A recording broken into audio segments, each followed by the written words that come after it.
Hi, I'd like to share with you today a project I've been working on for the last couple of months. It's a copy of a Baroque bass flute after Tomalot. The original that I've copied is in St. Petersburg in the museum and dates back to probably around 1750. It's an octave bass flute, which means it plays in D, an octave below a regular flute, which is the size that you see here. Typical one-keyed Baroque flute. Both of these instruments are at original pitch, at French chamber pitch, which is a 398, so both the bass and this now's copy here.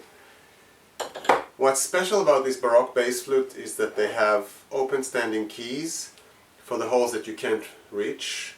So under each one of these keys there is a hole about here, and a pad that closes that hole.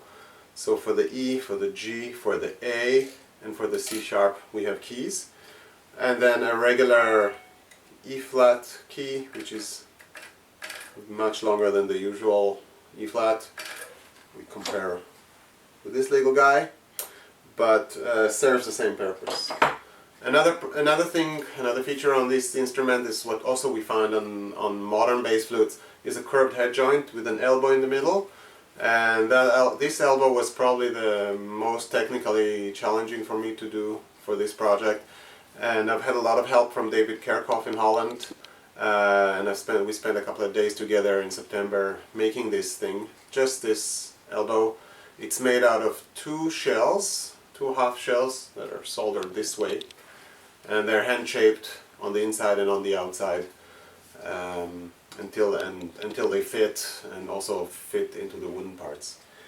This flute is in plum wood, like the original, which makes it very light, relatively light. Probably this is the heaviest part of the whole instrument, but it's designed in a very good way. I think it's very well balanced when you hold it. You can even put it on the shoulder when you're playing, which makes it a very comfortable instrument to play for an instrument of that size. It's got 3 octaves, a range of almost 3 octaves, from the low D to A or B flat at the top. There must be other notes up in the top, but I haven't looked for the fingerings yet.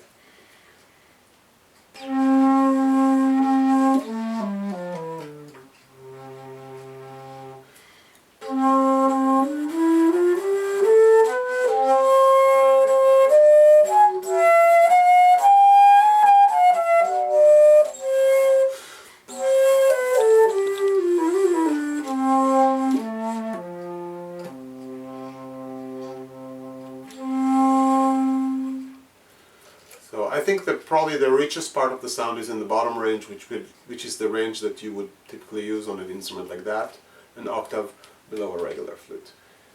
To finish off, I'd like to play just a small part from a Beaumartier quintet, from a bass part of a Beaumartier quintet. This is intended to play on a regular flute, but of course sounds a little bit better down the octave on the bass flute, and it's also the next project coming up that I have to do with this flute, so I'm practicing my Beaumartier quintets. So here goes.